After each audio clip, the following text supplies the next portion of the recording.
Hey everybody, it's In the Buff. I'm Chris, and we got Here we are.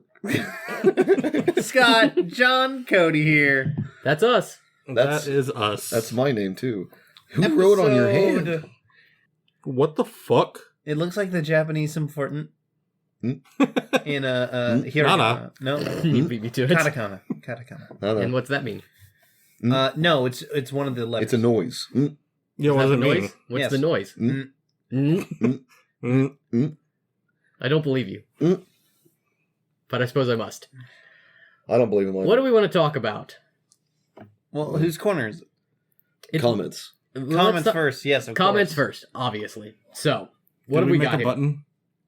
Did we make a sound profile? No. No, not yet. We're still working on Hold it. on. We still Can got we the... just get like Siri to say comments? Hey Siri, Does anybody have... Pornhub. Hot. Joke's on you if you're listening to this out loud and have an iPhone. It's comments with Cody. We still got the boys in the lab working on that button. Yep. What have we got here? Did we do a Code and Garrison? We did Bardock T23 5 days ago. Final Fantasy X Riku Celestial Weapon Guide God Hand video. So far, I have Yuna, Arens, and Titus Celestial Weapon upgraded once. Nice. Let's go ahead and like that. Good for you. Congratulations. Thanks for the update, Bardock.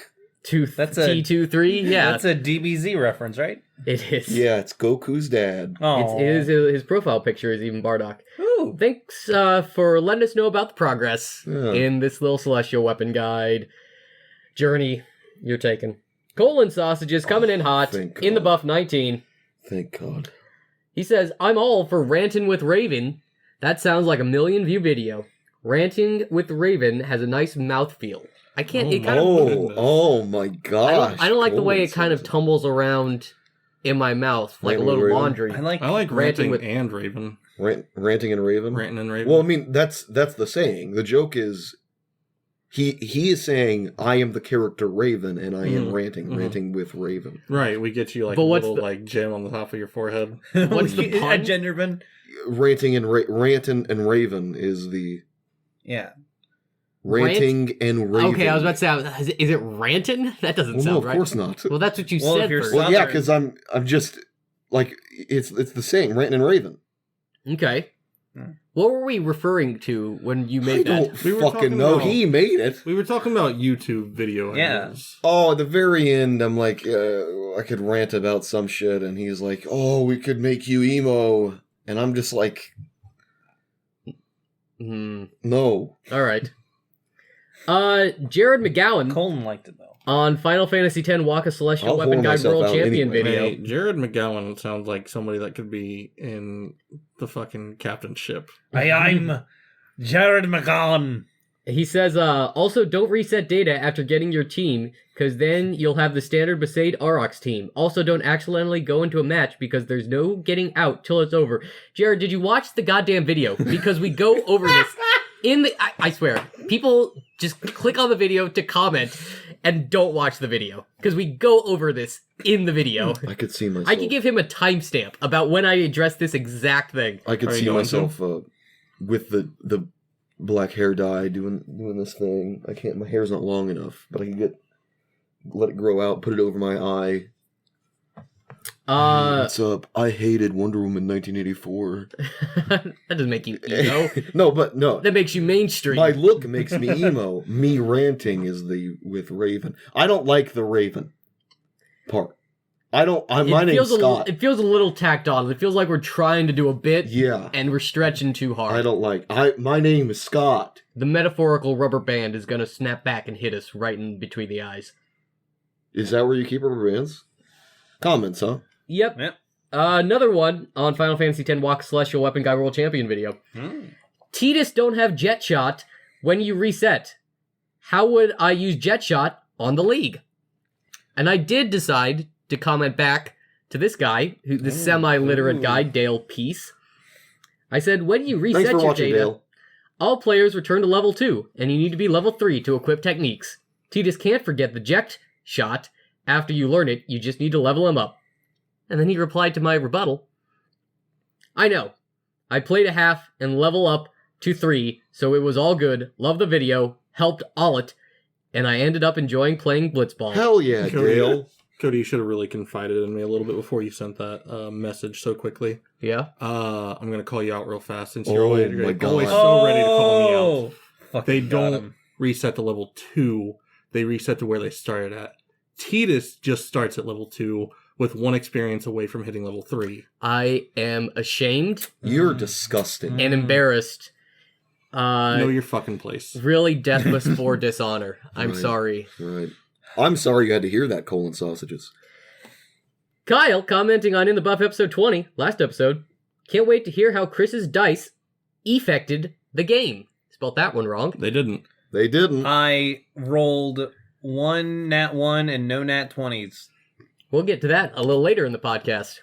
A little sneak peek for anybody waiting to hear how our D&D game went. Is that the end of the comments, Cody? No, we got one more. No, we do we? Final Fantasy X Celestial Mirror Guide video. Oh. Terra the Unbreakable said, a bit of context. In this video, John says that I was no longer going to be able to be in the videos because I had gone off to college, because this video we made 8 years ago. Have you finished? Yeah, I finished college. Oh, nice. At least Very one good. of us did. Terra the Unbreakable coming in with the breaking news, though. Unfortunately, guys, Cody died of COVID. A bit morbid. And so I had to reply, fake news, I only mostly died of COVID. Did you catch COVID? I've never gotten it yet. I've been trying. Yeah. I you'll want to get see it what all the fuss is about. one day. I think I got it right now. You want a kiss? Ooh. What? Nothing. I'm gonna die. What? What? Huh? Nothing. Are you okay? Was Well, that the last of the comments? that was fun. That's all the comments that I saw. So, interestingly enough, guys, Bum, we bum, finally bum. got our first request message on Facebook. Oh my god. You know how we had that Facebook app? No. And he was supposed to be monitoring it before we, went on our 5-year hiatus? I do kind of remember that. You Yeah. pointed at Chris, by the way. You didn't. Yeah, they'll figure it out. Who's they? Them. Right. The 2. So I need to talk to you guys. We need to decide something real quick. Ooh. Okay. So a certain person, a fan, I guess, or maybe somebody just looking for help, requested for us to use their PSN account on SharePlay to get them the sigils and the items that they were struggling too Would hard they to get. pay? They offered. How How much? Didn't get that far. I told them I'd talk it over with you guys first before we did. I mean, into you. It would be me. Yep. And it'd be real easy. It would be. You know, here's the thing. And honestly, one of them was my favorite one. Titus's Oh, challenge. yeah, the Chocobo race. Here's the thing. Yeah. This has the potential to be more profitable for our channel than ad revenue. We could probably double our monthly revenue, depending on how deep this guy's pockets are. This guy just really wants the platinum. $100. Hot noodle. Are you kidding me? What were you thinking? I was thinking 15. like $30. I was thinking like 15. I honestly was thinking like $10, legitimately. Well, let's see what he has to say. Well, hold on. I'm just going to get really genuine for a second. You know me, listener. You know me. You know me. It's you. I'm not, I'm a tongue-in-cheek guy. Yeah. Nah. They did say,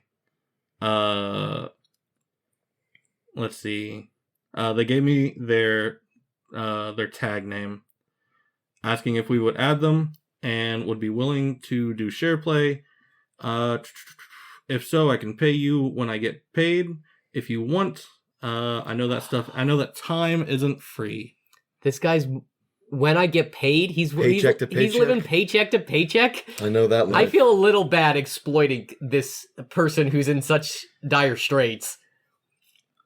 But go ahead and ask how much he can spare anyways. Anyway, You were saying.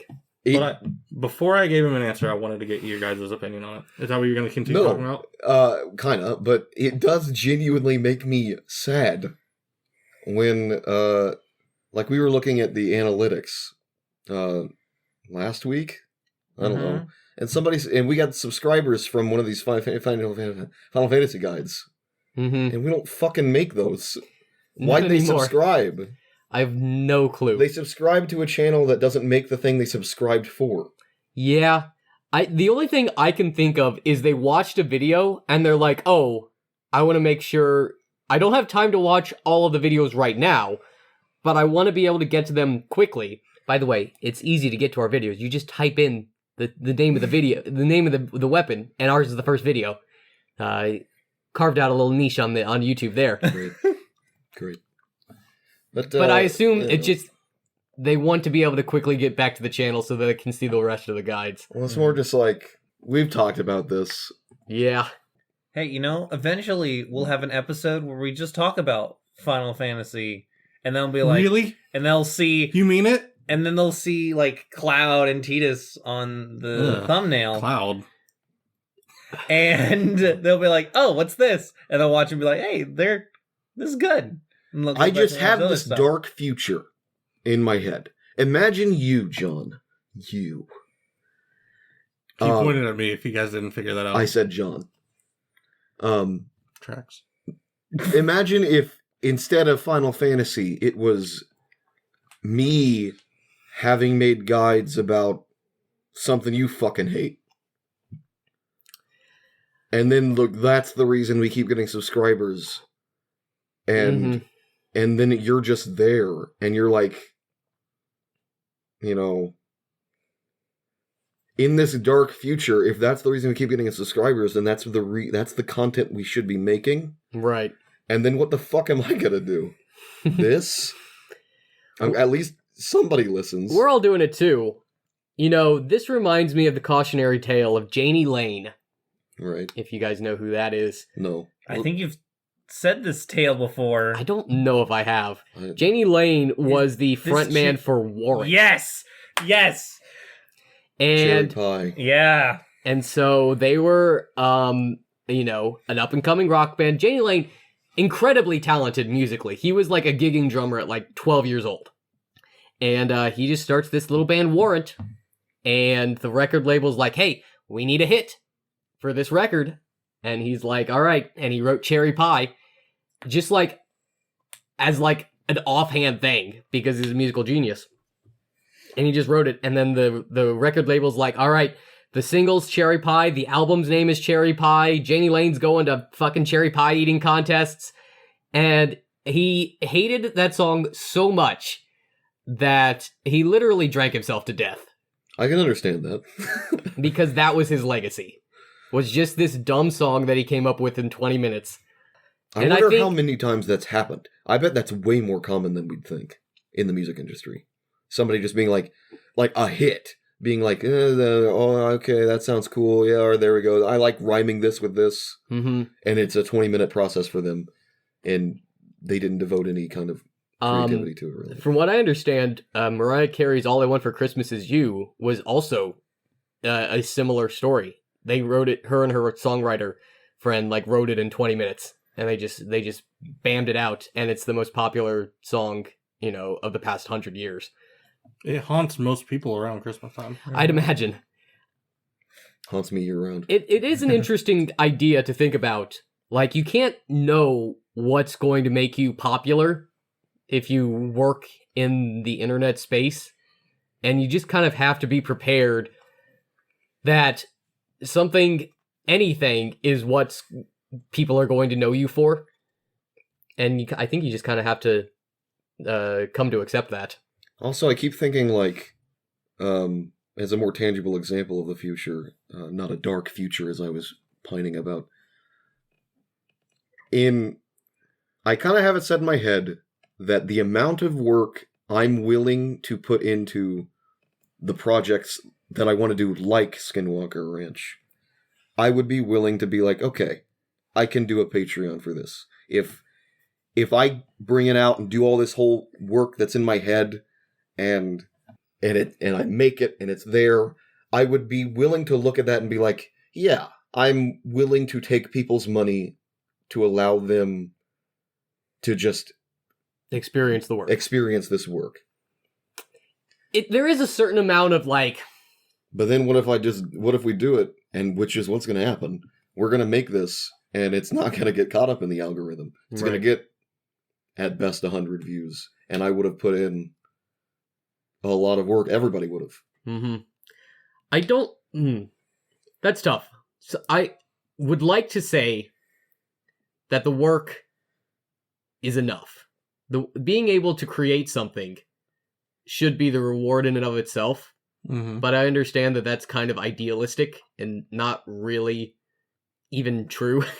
It kind of reminds me of it's like, Cody and I recently read Brandon Sanderson's The Way of Kings. He got me to read it. I read the first book in the series in the Stormlight Archive, right? And we had like we've had a couple long conversations about the book, and it feels really good. It's like taking a piss. And I imagine that's what a lot of people feel like when they do these big video projects. Yeah. They feel a thing about something, and they're like, man, it's just really good to get all my thoughts into this video, and now they're there in the video, and they don't have to be here in my head, and it's probably fun to get it out there. Right. It felt good to talk about just a book that I'd read and enjoyed. It's feels so good to me because, like, I only have, like, one other friend who's ever read Stormlight Archive, and I've already talked with him about it as much as I can. So just being able to talk to another person... two little friends there. He's read the first 6 pages. Oh, yeah, you said I you were... didn't make it any further. You did- okay. All right. That's fine. It is a bit intimidating, though, because I think about... I'd like to write a book someday. And then you read something like Stormlight Archive, and it's just like, well, why even try? Here's a bit of proof. This is that like the pinnacle. fucking Google's listening. I got recommended a Brandon Sanderson hour-long like world building thing on YouTube, Yeah. and I listened to it. And let me tell you, I'm not creative. I'm not a creative. I can't do that. Right. Even like being like DMing this game, which another little sneak peek for what we're going to talk about later. Even like DMing this game, you have to like do all of this like creative work to be able to like bring the world alive and like make the game engaging for you guys. You do a great job. I appreciate that. But then, you know, I see like and you've only read the first book, but I genuinely think that there are so many allusions in the first books to stuff that happens in the later books Right. that I'm like, I think he had this all figured out from jump. This is similar to the feeling I had when I finally got to the quote-unquote good part of Attack on Titan. Yeah. Where you guys all at least know what I'm talking about here. Yeah. Where there are things that happen, and I'm just like, at the time of watching Attack on Titan, like, no spoilers, I won't spoil anything just in case, but things are happening, and as a young lad watching Attack on Titan, I was like, he's just making this shit up. There's no answer to this mystery. Like, this mystery isn't leading anywhere. And then it does. And it does in such a way that you're like, oh, he fucking knew absolutely where it was going the whole time. He storyboarded this whole fucking series before we even got to the resolution. You hear the news about Attack on Titan Part 3? No. It's a 2-parter. Part 3, Part 1? Yeah. Part 3, Part 1, and Part 3, Part 2? Oh my god. Season 4, Part 3, Part 1. Incredible. 3.15. And so, like, I think about the work I do, and then I see the work that Brandon Sanderson does, and I'm like, why even try? Because this is only ever going to be an inferior product. Right. Like, even just reading Way of Kings, like, what's interesting about that book is there are references and nods to bigger things happening in the world, like even from page 1. You know, just that scene with the 2 heralds at the end of the final desolation. And you go in, you don't know what the fuck's happening. And then it just says, like, 1,000 years later. 4.5 millennia later.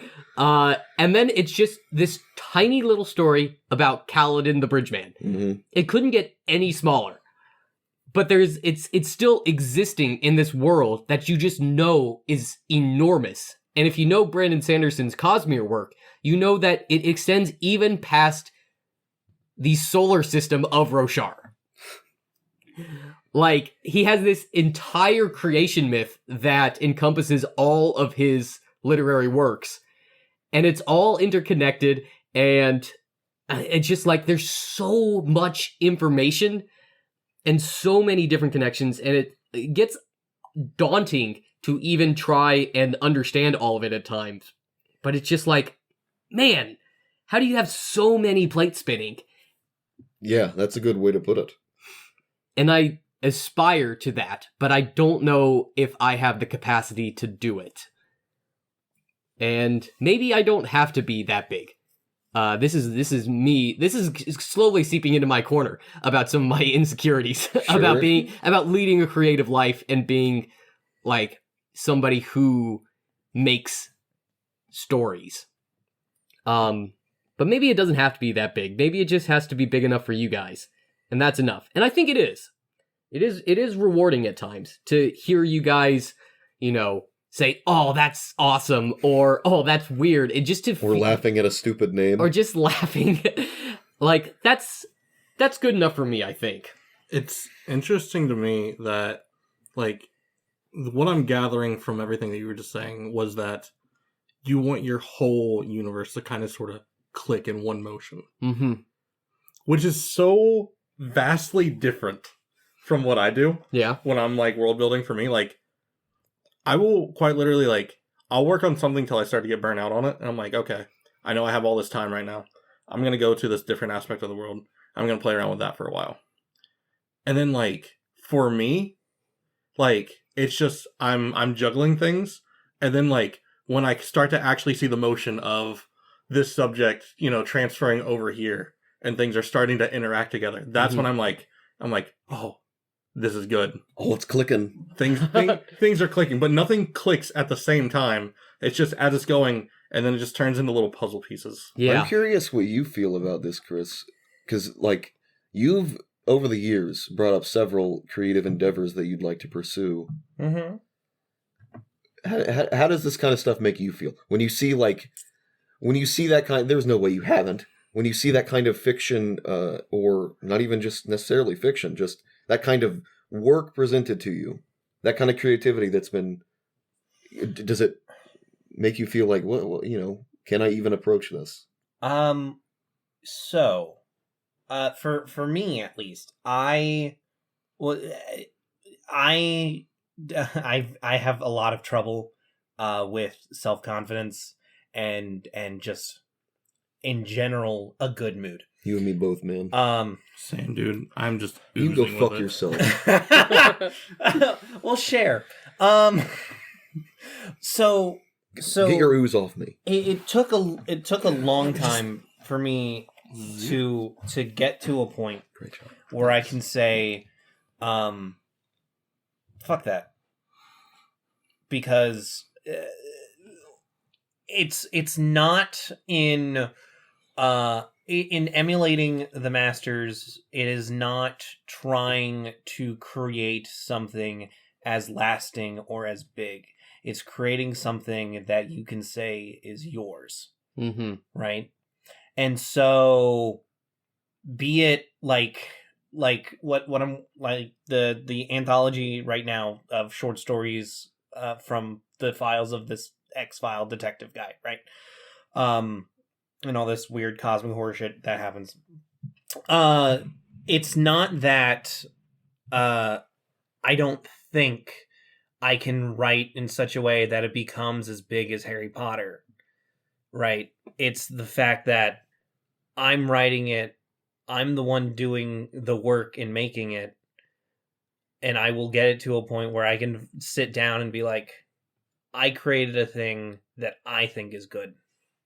Well, okay, so you're saying, I don't know, man. If I were in your position, it'd feel pretty good to get that recognition from people outside of myself. If somebody was able to look at something I made and was like, damn, that's good. You did a good job. I'd be like, hell yeah, I did. But when I'm living inside my head and I look at something, I'm like, yeah, I think this is what I can do. That's what I would feel. This is what I can do.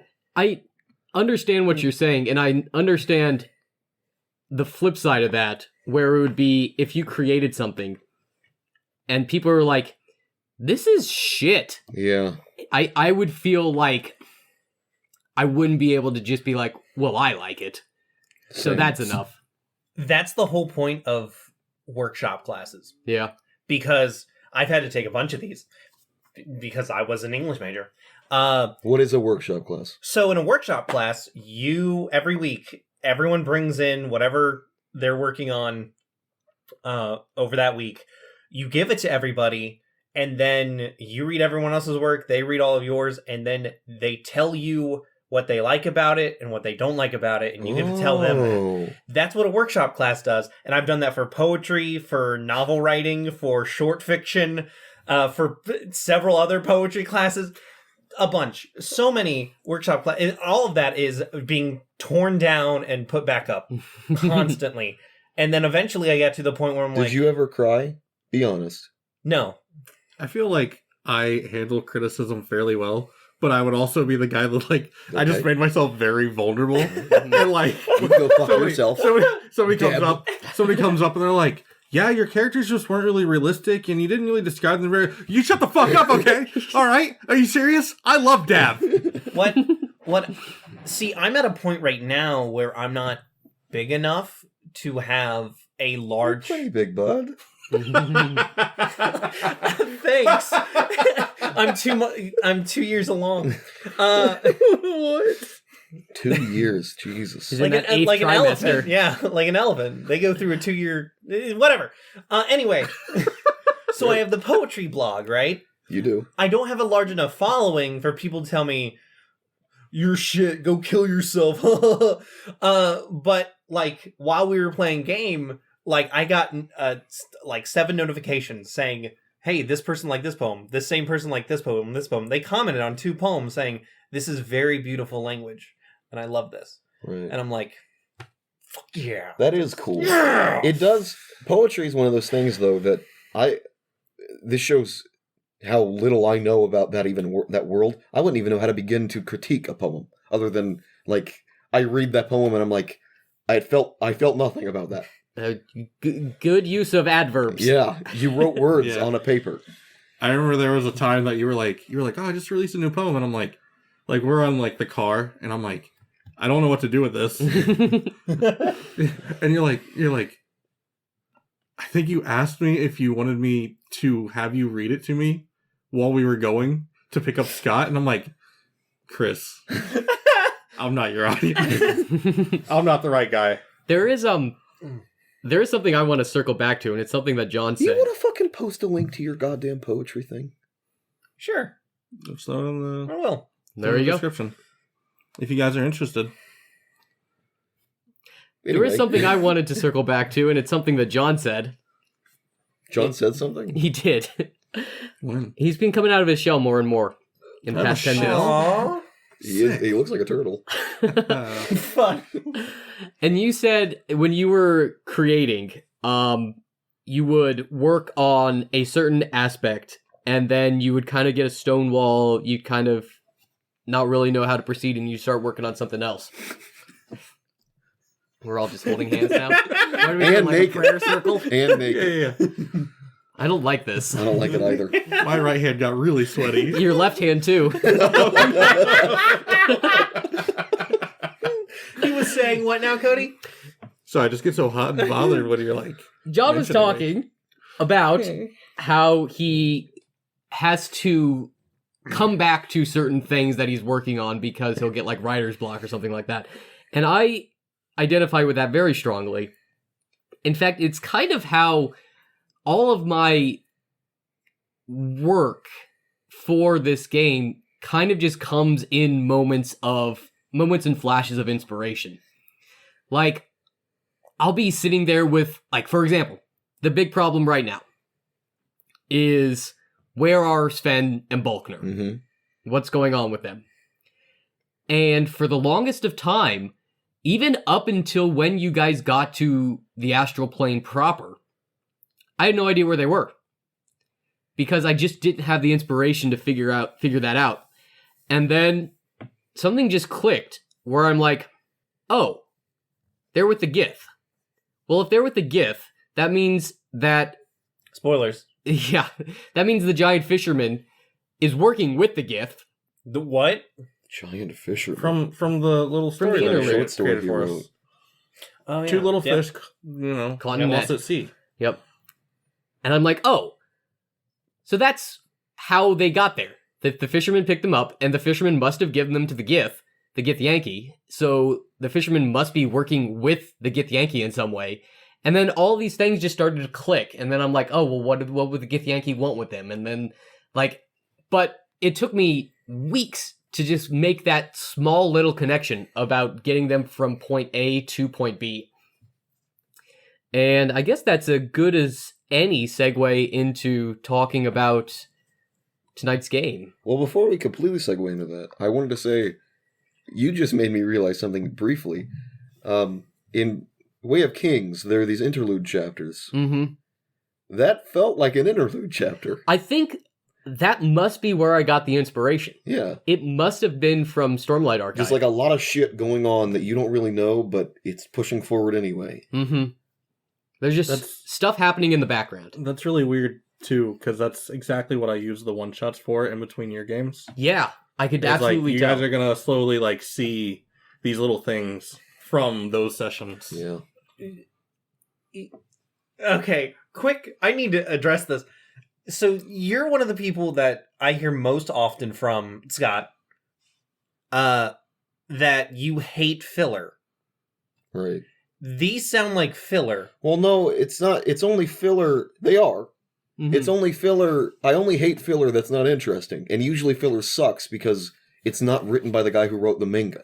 It's only there literally because we Or the light novel. it needs to catch up, and so Yeah. it's just whatever we can throw at When it. fucking Naruto's having his adventure catching a dog, and I'm just like, well, Naruto fucking sucks anyway. But I'm just like, none of these characters are acting the way the characters should. What about the dire circumstance they were just under? It's like if I were to say, hey, no game this week, but here's a 2-page short story I wrote about some character in the world. I hope that satisfies you.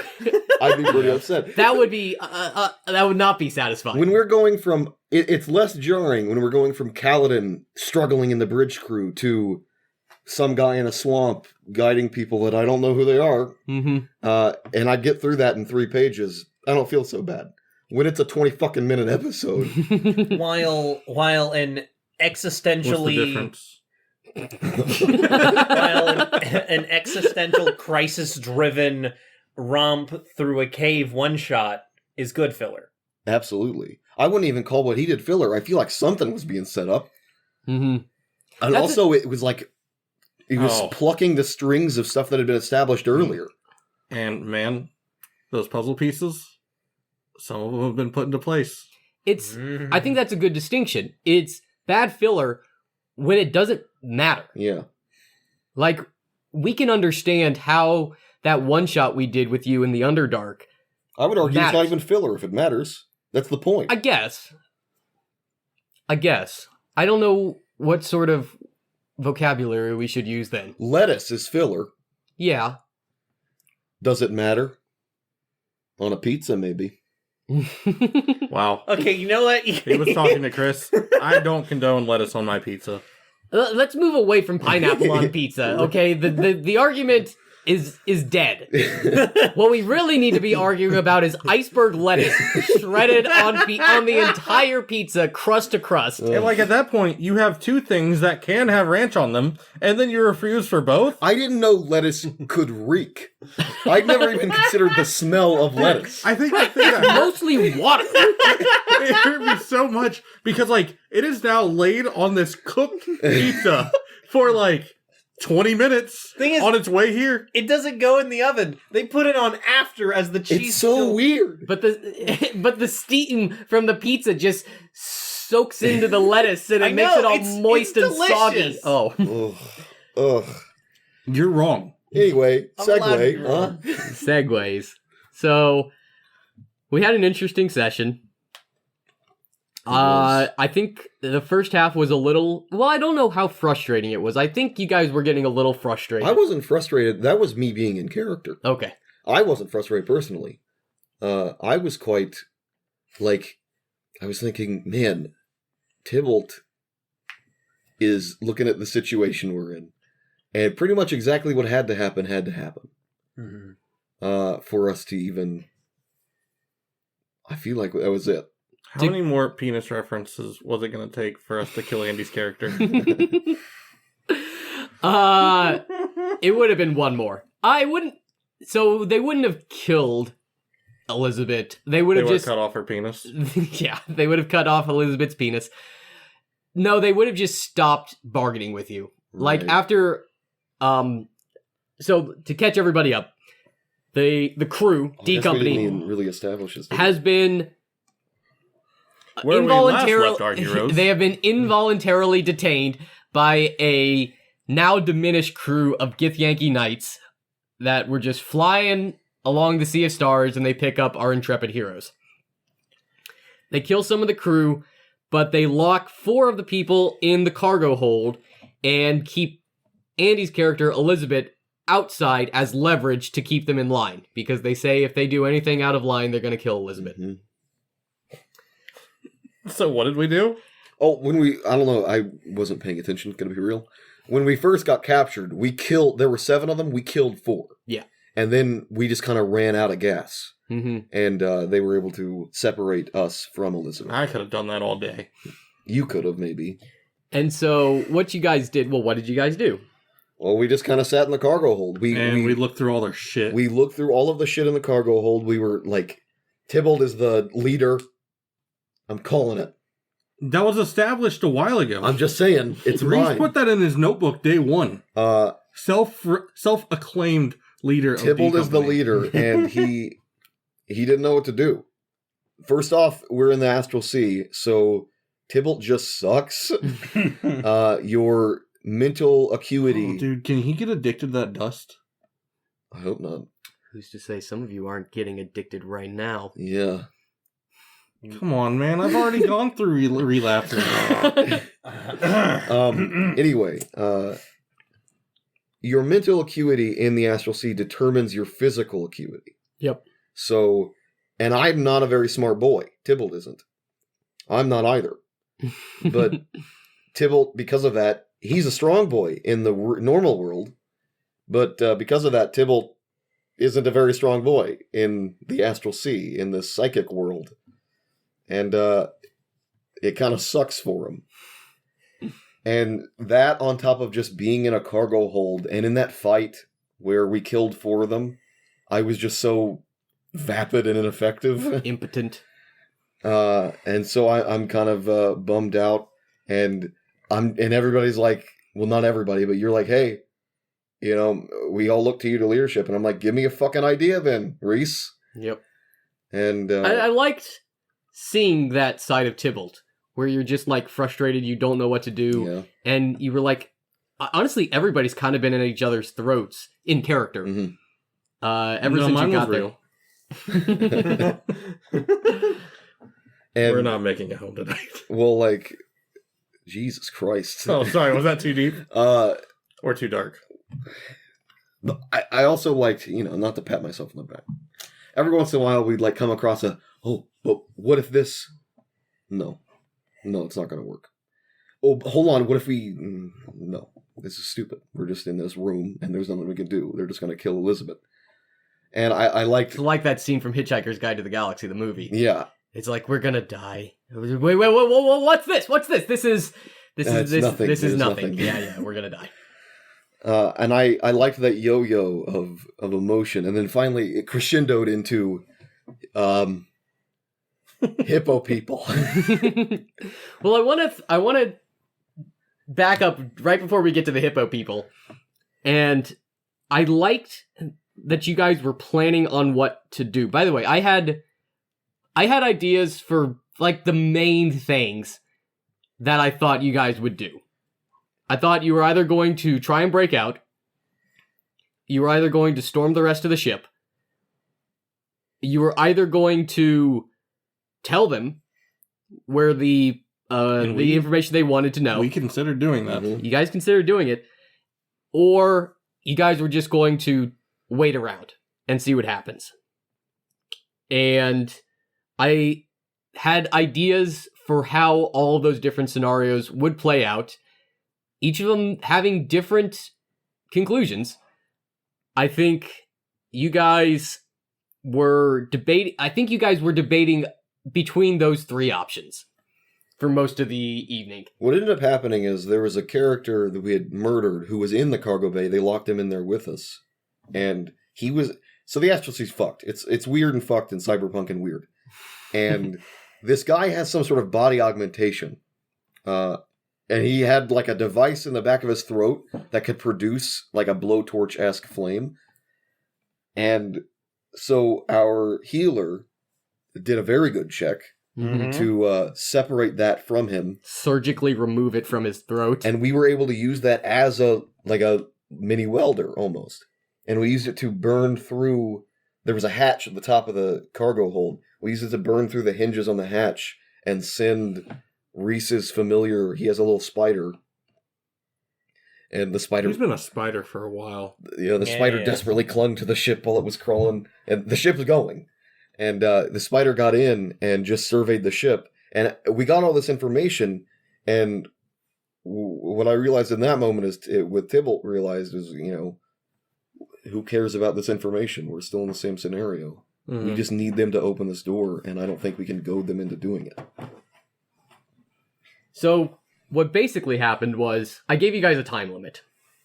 I said, if you guys haven't decided something definitive by 9 o'clock... In real life? Yeah. Which was to model you guys just waiting around for something to happen. There was a moment where you took a bathroom trip while we were in the middle of like plotting something, and I'm like... Is he doing something? I'm like, interesting.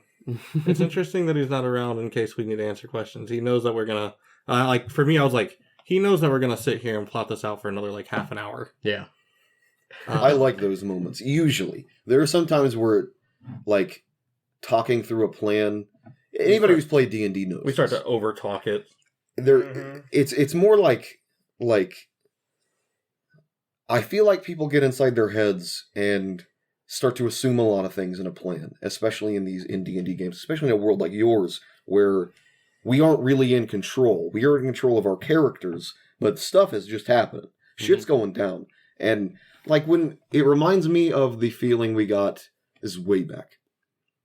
When we sat and diddled our cocks in Grasskeep. Oh, yeah. Where I was just like, so what? We're just going to leave and hope to run into snakes? That's the plan? We leave here, our place undefended, and just hope to bump into a bunch of snakes, and then our job's done? And you guys are like, I guess? And then I'm like, well, that's stupid. And I felt bad in the moment, but it is. That is stupid. Of course, I just, at the time, I hadn't considered how important some of the things we knew were. Like, I didn't think much I thought it was just a little extra detail on, this doesn't matter, but like the noble family that disappeared. And Yeah. I didn't know it was that important. I suppose if you want a big world like that, you kind of have to make judgment calls about what is important, what's just a side quest, and what leads you to the main quest, because I guess, I don't know if it should be entirely obvious, but then at the same time, I feel like it should be a little bit. You guys should know what... I don't want to say what you should be doing, because you can do whatever you want. Yeah. I mean, that's the beauty of D&D. You said something that really got me. I think I'm on the same page. We saved Grasskeep. It's saved now. Right. And I hadn't really thought of that in the game. Tybalt certainly hadn't. What do you mean? Like, that is a little, video game logic. But, yeah, that's kind of how I planned it. Was you, liberated this camp, and this area of the map is safe now.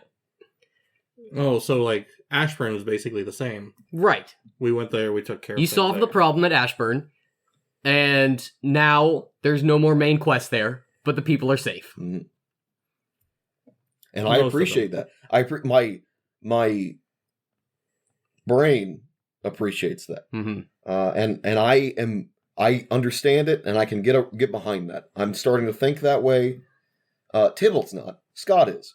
But I'm starting to think that way, and that's how, in the future, I feel like I'm going to try and approach At the these kinds of at the same situations. time, it's incredibly convenient, coincidental. One of these words that you brought up that particular roadblock that you guys ran into about hanging around in Grasskeep while the siege at Blackport happened, because in that moment, the thing not to do, was sit around and wait and see what happens. Right. Whereas I feel like I've kind of reneged on that a bit a couple of times while you've been in the astral plane. Because in my head, the best thing you guys could have done is wait around and see what happens.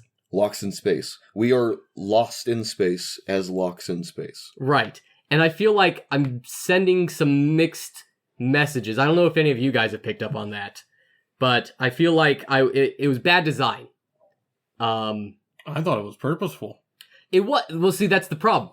Is like, I was talking with John about this DM to DM a little while ago, and I had you guys get out of the portal into the astral plane, and you fight through this temple, and then you're just in the middle of nowhere. Right. And I originally had planned for... I mean, the other side was in the middle of fucking nowhere, too. That's what I mean. But here on the Sea of Stars, you're just in the middle of nowhere, and there's nothing there because this is just an abandoned place. Mm-hmm.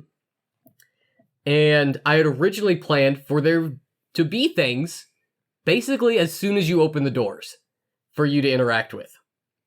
And I kept parsing them away because I'm like, why would there be this encounter here in the middle of nowhere where there's nothing important happening? So what happened there was as intended? Yeah. You were supposed to just drop down and walk across the ocean? You guys were, so that's the thing, is what you guys did is what happened, as pedantic as that sounds. Right. I just feel less bad if that's the case. But if you guys would have hung around and just waited to see what happens, something else would have happened. Eventually. Yep. I don't think we're the... I mean, I say that. We should... Even... What I'm about to say sounds absurd, granted, given what I was just talking about, us diddling our cocks in Grasskeep. I don't think we're the sit around... Our party isn't the sit around and do nothing type. I understand. We were getting shit done in Grasskeep, I guess. So I think that was the right call. And to John, your point, saying it was purposeful. Yes, I did that on purpose, but because that's what seemed most realistic. But at the same time, I'm like, that might be the most realistic thing for you guys to encounter, nothing. Mm-hmm. But I don't know if it's necessarily the most fun thing that happened. Right. I mean, there's a reason that contrivances occur. Mm-hmm. Mm-hmm. Plots are contrivance. Exactly. I mean, the thing is, like, originally, you were supposed to meet the Gith crew as soon as you left the temple. They were supposed to have already found it. Okay. In fact, I had that planned before I even knew that Sven and Balkner were with the Gith. Oh. They were just going to be there, trying to break into this temple. And I'm like, well, that seems contrived. And then I had the idea, well, if they have Sven and Balkner, then they know that the portal is around here somewhere, so that's why they're there. But then I'm like, you guys exit the temple at the exact moment that they're already there. They've just found it, but they haven't entered it yet, and it just felt too contrived. So I'm like, right. well, they can't have found it yet.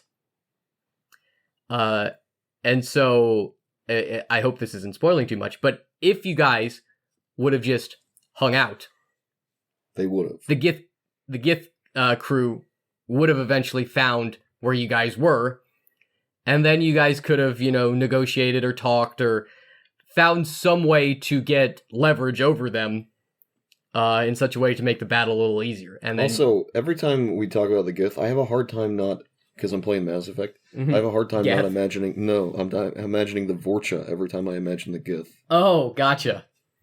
and I don't know why that is. So, So in my head, I'm just like, there's no fucking way I could trust something that looks like that. right. And it does seem like they are just the bad guys. Yeah. It does. Weirdly, so like after we talked a little bit, it seems like every session so far with being in the Sea of Stars has gone very differently than what I thought it was going to go. Yeah. Like I had no idea what to expect, but I'm like, there's gonna be like a plot thread in front of us. Mm-hmm. And, that's like, we're going to kind of have an idea of what we're going to do. And then when we had that DM talk, when we went there and there was just nothing, I'm like, that's awesome because we've already kind of had it set in our brain. Hey, this is how it works in the material plane. This is how it works on the home world. And like, that kind of helped alienate the Sea of Stars to me because we literally just got fuck all. We came here thinking, oh, we know exactly what we're doing. Mm-hmm. And we didn't consider anything. I think that might be, I don't want to speak for you guys, but I think that might be satisfying to have that kind of, what's the serendipity? I think is the right word. Synchronicity? I'm not sure. Oh, please. No clue. But again, I don't know if it's necessarily the most fun. And maybe it doesn't have to be if it's still satisfying. But these are the kinds of things that I struggle with in my brain. And I've told Chris numerous times, like, if you continuously just make a better session, one after the other, like, you're going to drive yourself insane. Mm-hmm. Because at some point, you need to have a resetting session so that you can start to build it back up again. It's like, I mean, people joke about this with Critical Role, now that they need the bump, but hey, Critical Role is pretty good. Link in the... I'm just kidding. But you need a shopping episode every once in a while. Yeah. And they fucking suck, usually, for people like me. I don't like them so much. But, that's the way it is. Right. I think this... I like what you said, John, because you guys are the main characters in the material plane. Oh, that's good. You guys are the main characters, and the plot involves the main characters. And so you guys know what to do, mostly, while you're over there. But in the astral plane, you guys aren't the main characters. It's Shred Cadmium. Shred Cadmium was the main character. Sorry. And Sorry, then Shred. you murdered him. Sorry. Well, it's funny. It's like you saying that. I'm also a huge fan of introducing a villain early. Mm-hmm. And so, like, when we had the captain of this Gith, I'm like, oh. And he established dominance. We lost to him. He fucking kicked us in the door and said, hey, I'm going to kill your friend if you do anything. His head's blown And I'm off. like, I'm like, oh crap. Like, we're going to get taken back to the fleet. We're going to get enslaved. But then he's going to be like one of the end bosses. Like, that's going to be the end of the first chapter of our story at the Sea of Stars. Right. And then next session, halfway through, his head gets blown off. And I'm like, By somebody else that just got introduced. yeah. And I'm like, huh. Okay. But also with the captain, Caladan, what's his name? Kadanos? Kadanos. Yeah. With him, I couldn't help but I was imagining a Vorcha Yondu Mm-hmm. the whole time. Oh, Yondu. Yeah. And I don't know why, but that made me kind of like him because I was imagining him as a Yondu for some reason. I'm Mary Poppins, y'all. I do like the emergent storytelling of you guys getting locked in the cargo hold with Shred's body, Mm-hmm. because that's not something that I can just write beforehand. Like that's just emergent storytelling. And you guys are just like, hey, he's got this blowtorch in his throat. Also, it's a pretty okay thing for us that his body got sucked into the vacuum, or well, not really a vacuum, Yeah. but sucked out of the ship, where there's definitely a scene in there. Like they could go in and be like, What happened here? some surgery is done. The hinges are burned off on this thing. What's happening? What's Right. going on? So you guys get accidentally rescued. Yeah.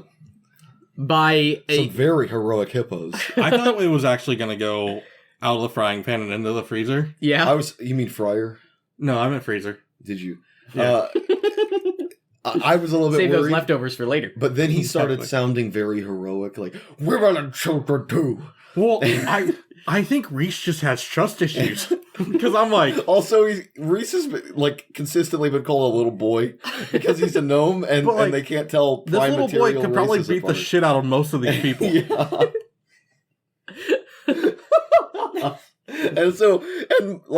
So these hippo seamen show up. Navyman. Navymen show up and are like accosting the ship. Like we're in the middle of a dogfight in the ship, in the cargo hold. Mhm. Boxes are flying around, hitting We're people like in the making so is dexterity Reese. saves, and yeah, Reese was like warging into Lil Reese, Yeah, little Sven. Lil Sven, sorry, and which was his little spider at the time, and so he couldn't. It doesn't matter. Point is, we're all flying around the cargo hold. Then a fucking hole gets blown into the cargo hold, and Shred Cadmian's body just whoosh, flies out of the hole.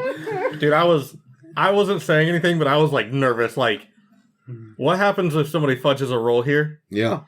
Because Reese is gone. So what had ended up happening, Andreas tied us all together, and then we were all holding on to the ladder that led up to the hatch that we had unwelded. Imagine Reese just starts feeling water. Because when he's warged, he can't see or hear anything. He just feels. Mhm.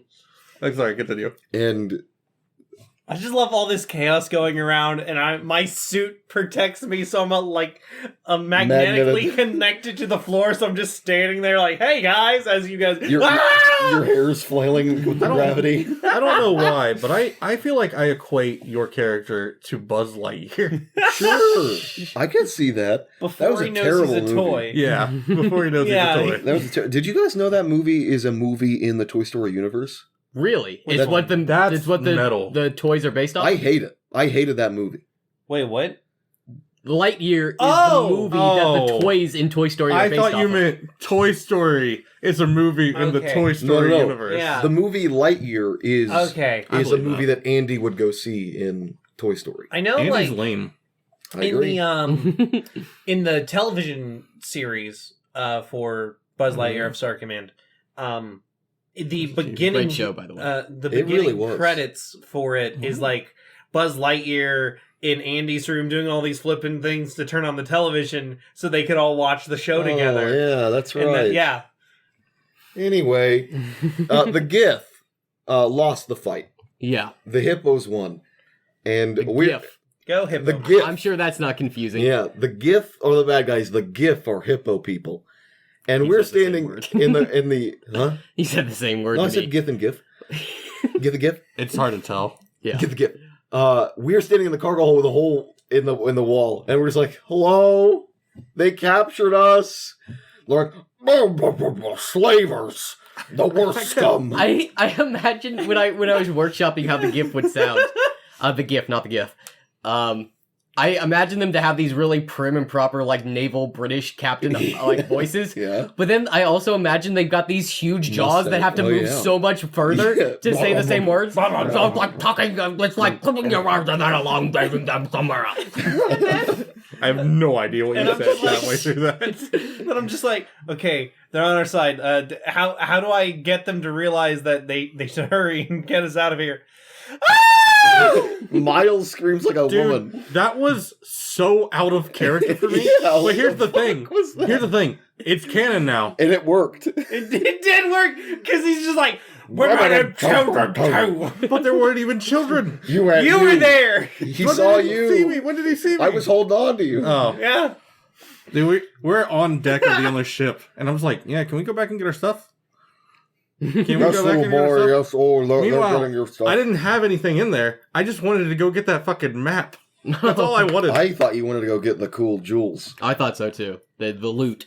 Yeah. I mean, I did, but I cared more about the map because he's got to go get his best Also, friend. when we get to Port Prodigal Station, Mm-hmm. Yeah. what do we do? Where are we just in that's why I Cyberpunk now? That's why I want a copy of the map. Oh, that'll be awesome. That'll be so fun. But like, what the fuck do we do? I'm gonna go talk to people. You gonna get a robot Rotasu, arm? yeah. You gonna get a robot cock? Would Go so gadget No. extendo penis. This is something that we should broach, and maybe the yeah. podcast isn't the best place to do it, but fuck it, let's do it. Uh-uh. Is Miles the kind of person who would be like, see you guys, I don't Yeah. know Sven and Balkner. I would like to just sit here and talk to the Rotasu because this is my life's journey. I've See, had this thought. that's the thing. Before we even entered the Astral Sea, my thought was, why would he enter the portal with them? Mm-hmm. He's at his ruins. They've helped him clear it out. Now he can do all his research stuff. He wants to solve the mystery. He doesn't need to go in there. But then it was a mixture between Reese and Tybalt. Ribbled. That were like, Ribbled yes, for your Ribbled. pleasure. Ribbled were like, hey, Miles, like no other archaeologists and or anthropologists have had this opportunity to go into this other dimension and talk to people there, and then you could really find out what happened to the Rotasu instead of looking at all this stuff. Mm-hmm. And then he's like, all right, let's go. If Miles was eaten by a shark, Reese would have lost no sleep over it. I know. It's mutual. I am perfectly happy with I'd be sad. Miles's story with the party ending when you get to Prodigal Station. Mm-hmm. Because that feels like a satisfying... It feels in character that he'd be like, this is where I belong. What will you do, I wonder? You, Chris. I mean, Well, I mean, there are hippo people now, If you... and I We can can- help you save your guys, and then be like, bye. If you ever want to come back to the Astral Sea, If you want to roll up a character from an Astral Sea species, you're welcome to. Reese would And also then like once to you stay get at Sven Prodigal back, you can Station swap back to him. until we're done with the party. You want to be a dog man? I want to be a gift. What did you guys think of the crew of the HMS Defiance? oh my god, their names. Their names are incredible. Yeah. I see now it feels very British. Mhm. And I think because of the Britishness, on top of just the fact that we're having this wacky, pseudo kind of sci-fi adventure, it just really feels like I almost said It's Always Sunny. It really feels like Hitchhiker's Guide, Yeah. and I'm totally fucking on board for that. I think I've mentioned this before, that Hitchhiker's Guide and Douglas Adams in general is kind of one of my inspirations for the vibe I want for the Astral Sea. yeah. Like, I want it to not make much sense. I also want it to be just kind of silly. Wait a second, what does HMS stand for? Oh, don't interrupt me. Not right now, not right now. It's just a standard prefix for gift ships. Do you have dogs here? No, stop interrupting. You guys never ask why you could understand them. I didn't. You like. People kept cropping up with a question like, "In there, we can get the like they're speaking common or whatever." Yep. And you're just like, "Yeah," and I'm like, "Okay." right. I don't Same. need to worry about it then.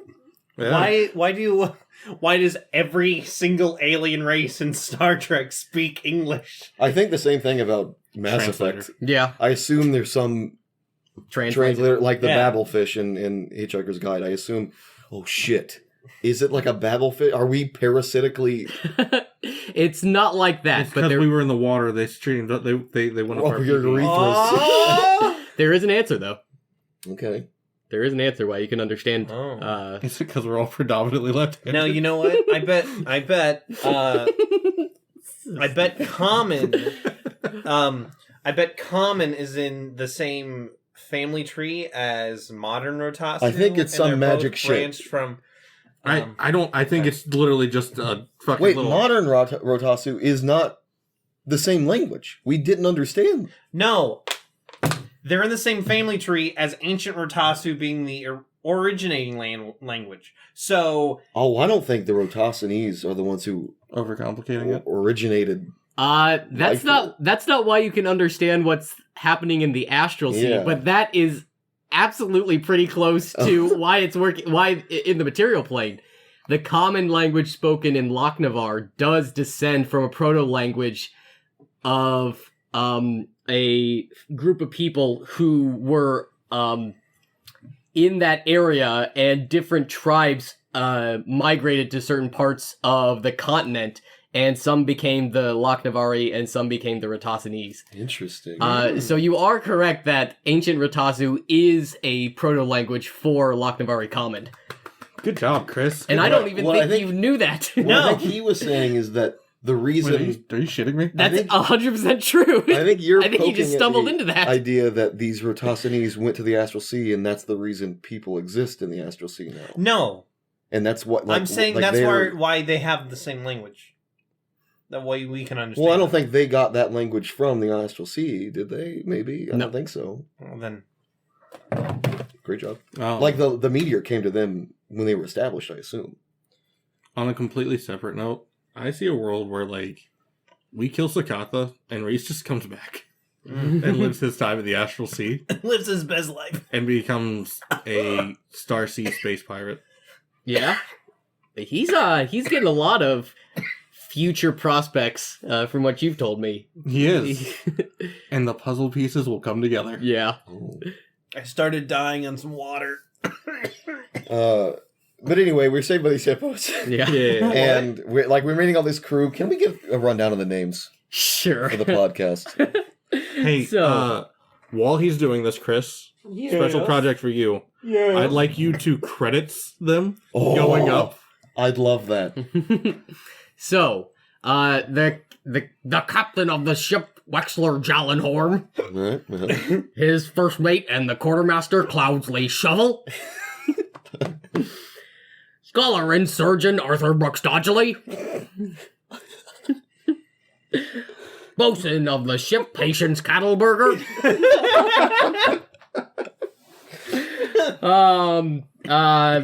The helmsman, Zonaleth of Delshient. She's an astral elf, not a gif. Master of Arms, Pugh Toughbuckle. Dude. Fugue like fugue. The Master Gunner, Surveyor. He's warforged. Carpenter of the ship, Tennyson Jinglebag. Jinglebag. I love Jinglebag. Sailmaster, Cyril Swarnsley. Ugh.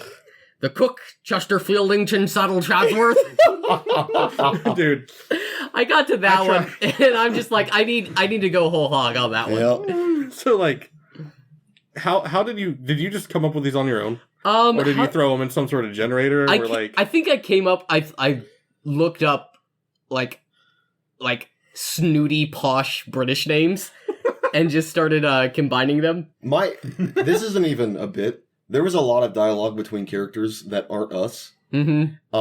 And I'd say in my top 3, I'll put it at number 3 in things that I enjoy the most about your games is just watching you talk to yourself. Yeah.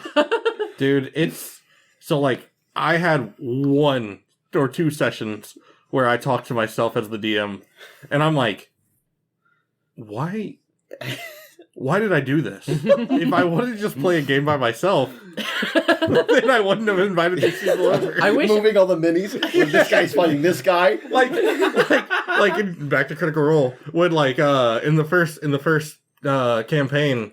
They're like, oh, we'll get the dragon over here, and then we're gonna summon this demon, and we're all gonna dip out into the fucking safety house, and it was just Matt playing with a demon and a dragon. he just did their turns. I wish I had the confidence to speak a little faster and move the scenes a little further, because I kind of have to, when I'm talking to myself, you can tell I have to collect myself and change face and change character to think about what happens Yeah, next. like the captain, you always put your hands behind your back. Yep. A couple of others. We've got the Watch Sergeant, Staversham Derby, Philomena Clump, and Mr. Kelp. Mr. Kelp is a 2-foot-tall goblin man. Reese is taller than somebody! With 2 elbows on each arm. Who has And 2 knees on each leg. I didn't notice that. I think that being said, I think Reese is 1 inch taller than Balkner. If you guys, And about 40 pounds heavier. Not really, it's about 10. for anybody who knows their Planescape lore from D&D, Kelp is a shad. Well, excuse me? And we got a couple of others. We got the Dog Man. Yeah. He's Does he have a name? They just call him Dog Man. That's his name, the Dog Man. Wow. Man. Oh, it's the Dog Man. The Dog Man, yeah. And he's a Hadozi, which is like a monkey man from Spelljammer. And he has good eyes, but also a good nose, and they don't know an animal that has Good eyes and a good nose. so they call him the Dog Man. Because that's the only because dogs have good Oh, noses. yeah. But he's also a monkey. That's what I'm talking about. I just wanted to be silly. Also, I think he's hitting on Elizabeth. Elizabeth there. And, there's something there. She can make AIDS. Yeah. You could have Oh him. my god. Oh, and then Blind Jack. Blind Jack, of Blind course. Jack. I think I love Blind I Jack. was- Goo Man. I was so happy. I was so happy when you showed a plasmoid. Yeah. Like, God, a freaking an ooze person, so fucking happy. You said he just kind of starts undulating, and then you make and the captain's just like, We he's take like, that as a "We're yes." not ready." We take that as a yes. Yes. Oh man. Oh, this is just a little rapid fire And here. also, the idea of a Goo Man with a mop. He has to mop up himself. He's always Like, trailing behind him. He's going in circles, mopping up No, the like, trail he he's doesn't- leaving. What if he was just like one of those car goo things that like always clean out like the inside of the cup holders? Oh, So yeah, he just rolled around and picked it up. That's Uh, filthy. He doesn't have a mop bucket. He dips it in himself. Oh wow. You aren't wrong about his role on the ship. his role on the ship is to just kind of like pick up detritus and That's just absorb great. it into his body and then just expel it over the sides. That's Disgusting incredible. creature. Great creature for it. Yeah. Just rapid fire here. We've got Rafe Sixsmith, Ambrose Burtwhistle, Leviticus McCune, Graham Pickles, Temperance Undertow, Cordelia Pemberton. Those are the names of the guild. Incredible. Graham Pickle is probably one of my favorite, like, thrown to the side names. I shit you not, he turned himself into a pickle. Oh man. And so you guys kind of got adopted. You guys are part of the Scrub Watch, who So- are just kind of doing all of the dirty work around the ship. The captain was like, hey, you can stay on the ship if as long as you do all the shit that we tell you to. Mm-hmm. And it's usually the shit nobody else wants to do. Yeah. And we're just like, yes, sir. And so Why are you walking, baby? no, it's my lift. So we got there doing that. Oh, I've got to have a gift that has With a a lisp. But eventually, how the session ended is on the horizon. Dogman saw their quarry. The reason they were out there was to find a galleon, Yeah. and They work for a salvage and recovery business, which is a little lax on their scruples, I guess. also they pilot a fucking gun that moves. It's just a big gun that moves. I have.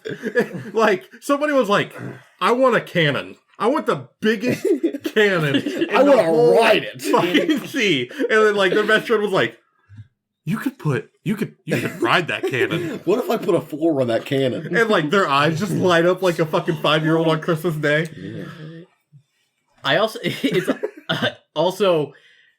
It's like I wanted them to not be like I wanted them to be a better alternative to the Gith Yankee, but they also don't have very many scruples because they're just like, we have a contract to find a Wasp class spelljamming ship, That's and one. you have one. Yeah. So I think we found it. They're like the bully at the playground. Yeah. And anyway, they're like, if you'll be the scouting party, they looked at the scrub team. What are they called? Scrub Watch. Scrub Watch.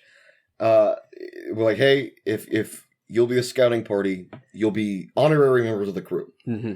And so we're like, all right, sure, but one of the Gith Yeah. that had captured us before, he just got into a scrap. There's 3 left. The captain and 2 of his shitheads. Yeah. Captain got executed right in front of us. Yep. Head gone. The captain pulled out his gat and shot his. Oh, dude. Yeah, even with that, I'm like, oh, dude, what's gonna happen here? Are they gonna have like a captain face-off kind of thing? No. I'm like, oh, it's probably gonna be super helpful. That little Sven was like fucking shocking and like shocking his calves and giving him like fucking Charlie horses and shit. I'm like, that's gonna help Hippogriff win the fight. I should have played it up more that he's like, ooh, getting in bed for faster. But it really was supposed to be like, oh, you thought this was the boss? No, here's somebody even stronger who can one-shot the boss. Wait, hold on. You warfed him? Yeah, I morphed him. Oh my god! I was gonna say, I'm so head stuck in like a certain space that like I'm like, oh, he's gonna introduce like he did with Sakatha. He's gonna introduce someone that's just gonna fucking ruin our whole lives, and we're gonna have to kill him. And I thought it was this Gith, and then the Hippo guy comes along. I'm like, I don't trust the Hippo guy yet. Something's gonna, and then he just blew his fucking face off. Yes, sir. And I'm like, wow. And then his crew was over here bullying us, and I'm like, is he the boss? Out of the frying pan and into the freezer. Yeah. Get that freezer burn. Can we? When we make merch, can we turn that into a shirt? No.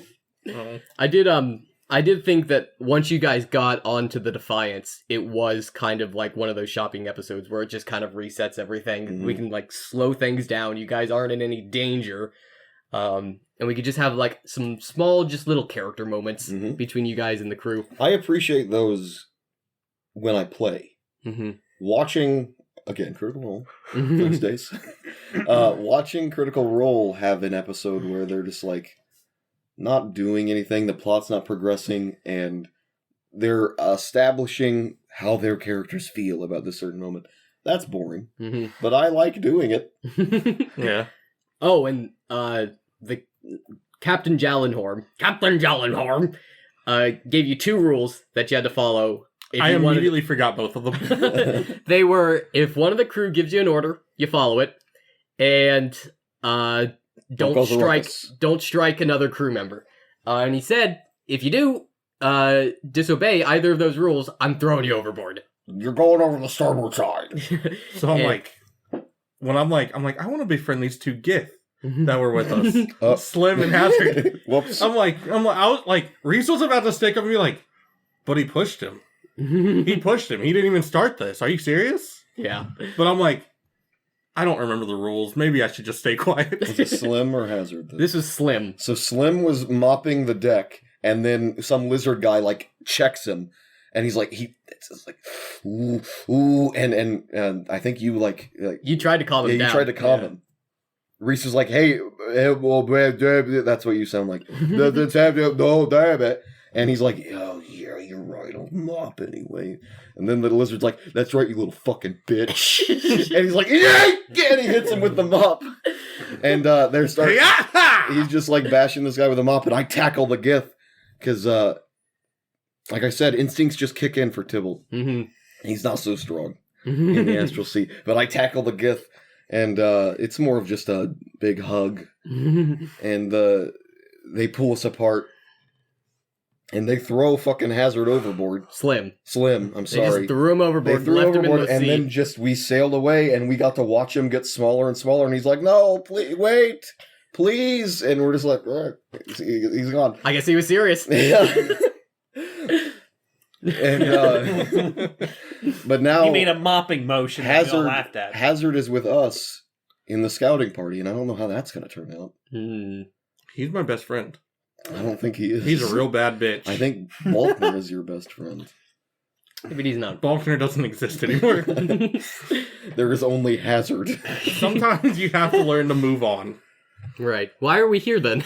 What time? We're at an hour 20. Holy Wow. shit! We've been talking for a little Holy while. shit. I say that about Balkner, and then you throw that out there like Sven doesn't mean anything. Wow. Jesus Christ. This that's is a good cold. episode. I've enjoyed talking For me. about this. I don't know how it's going to be for you listening. Colon sausages. Hippo Man new character. You're done with Sven too? You don't want to be Hazard? Then why are we even? Yeah, here? you can be Hazard. I don't want him to be Hazard. Hold on a second. Yeah.